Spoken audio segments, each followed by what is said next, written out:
14 to 15,000 trucks going inside Mumbai, then you can imagine the havoc it would have caused to the traffic.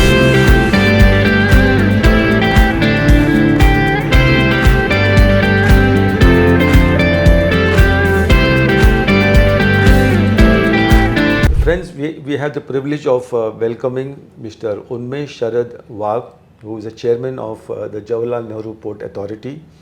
And he is one of the most dynamic IRS officers. He belongs to the 2000 batch. And ever since he took charge of the JNPA Port Authority, he has brought about remarkable changes in the authority, in the operations of the Jawaharlal Nehru Port. And he has now recently undertaken the task of building a greenfield port in Vadava. It's a massive port, one of the biggest is going to be in India, and the government of India has entrusted him with this huge task of starting a greenfield port. Sir, welcome to the show. I want to ask, the JNPA was started, at that time it was JNPT, with the whole idea of decongesting Bombay. To what extent that purpose has been served? JNPA started in 1989. Ji. It's 35 years now, and it completely decongested Mumbai port. Mumbai port never handled container, and JNPA is one of the most busy container port of India. So that way container never reached inside Mumbai. So it took care of that. Also, most of the traffic, except some liquid traffic, which is not in Mumbai as such, because it is through pipeline. So that way the liquid cargo of Mumbai port and liquid cargo of JNPA and container terminal of JNPA, they completely decongested Mumbai. So the JNPA is regarded as the best performing port in the whole country, and you are handling as much as 50% of the container traffic in India. What are your goals for the next 5 years? At present, 50% of the major port, otherwise 30% of total container traffic we handle. And in next 5 years, by 2029, JNPA today, this year handle approximately 6.5 million TEUs. Our capacity is a 7.7 million TEUs. So we are operating more than 83% of our capacity. We are adding 2.4 million TEUs in next year. So our capacity will be 10.4 million TEUs in next year. But we will exhaust that capacity also by 2029. So by that time we will cross 10 million TEUs. So next 5 years the capacity and the traffic both will increase. So my aim at JNPA, what we want to give is we want to reduce the logistic cost of our customers at least by 15 to 25% in next 5 years. How we want to achieve it? First, we want to reduce the turnaround time of vessels, which is less than 20 hours now. We will further reduce that. We will reduce turnaround time of rakes, that is railway. We will reduce the turnaround time of container from fully loaded container to again reloaded and again exported back. That should also be reduced. So we will create a very robust and efficient ecosystem which will reduce the logistic cost of our EXIM trade by 25% in next 5 years. Wow, that's a very phenomenal target. So coming back to Vadava port, when do you propose to start the work over there, and how long will it take to complete, and what is the cost that is involved? We have got all the clearances.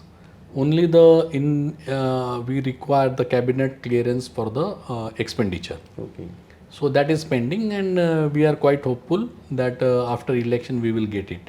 In June we will start the actual work. June this year? This year. Okay. And in 2029 December, I think first ship will call on the port. What is the total cost that is estimated? Total cost now at present, it's a both EPC contract, I mean what we have to spend to build the port and what the concessioners will spend, so that they can start their berths. Yeah. So total cost for both is approximately 76,200 crores. Okay. Out of that, almost 55% we will spend and rest by the private players. So immediately in first phase, we have to spend 40,000 crore as a concessional authority by JNPA. 74% we will spend and 26 by Maharashtra Maritime Board. So we have to have approximately 13,000 crore Okay. and rest by the banks. So we So the Maharashtra Maritime Board will contribute how much? 26% of 13,000 crore. Okay. We have that money. Most of the Indian banks more than ready to fund us. Okay. So yesterday Power Finance Corporation visited us, their senior management, and they said ki we are ready to give you 25,000 Wow. all loan required for this port. But we told them ki we will talk to some foreign lenders also. We have already had meeting with JICA, that Japanese agency. They are showing interest to give us loan, but we told them ki we require at least 1 billion from you. So how does their interest rates compare with the Power Finance and the Japanese agency? The rates are, see, Japanese loan is definitely cheaper. Yeah. So, but only thing is that ki how much they are able to give, because I require 25,000 crores. So that is a cheaper. And as far as Indian banks and Indian institutes are concerned, approximately 7 to 8 is the interest rates. Okay. So Japanese is 2-3% cheaper, because then we have to figure in the currency devaluation and other aspects. So combined together, there is a difference of 2 to 3%. So the construction will be done on the basis of a technical collaboration with any private players, or how is it?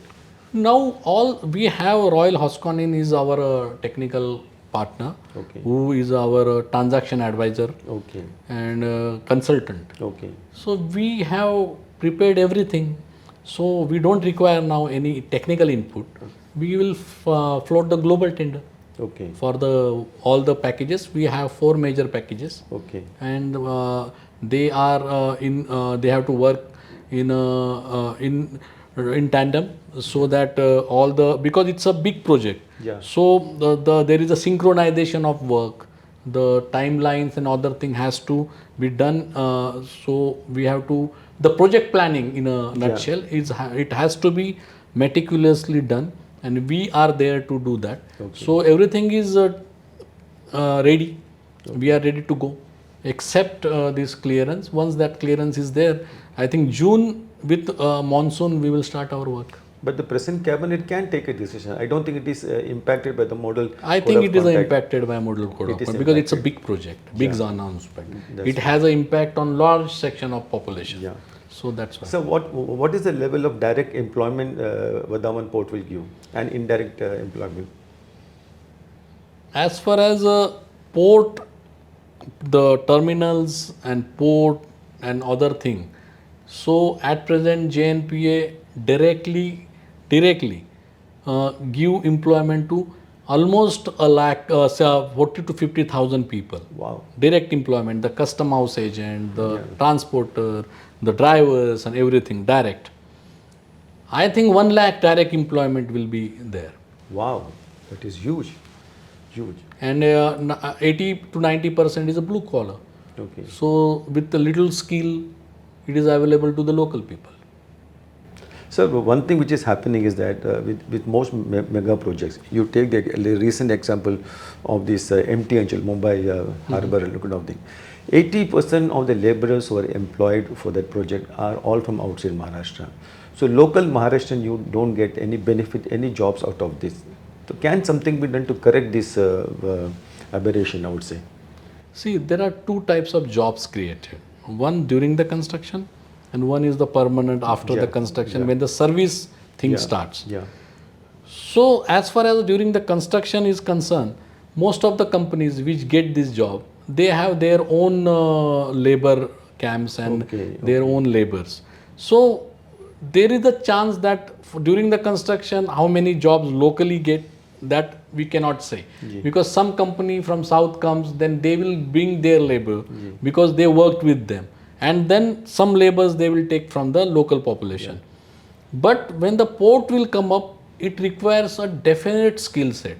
So we identified 27 skill sets and we already started skilling them, so that when the port is ready, they will naturally be the first choice because they have the required skill. So the people, whosoever it may be, they will employ them only. That's fine.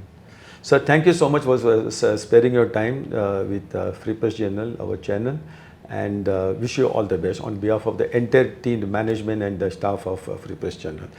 Thank you very much. Thank you so much, sir.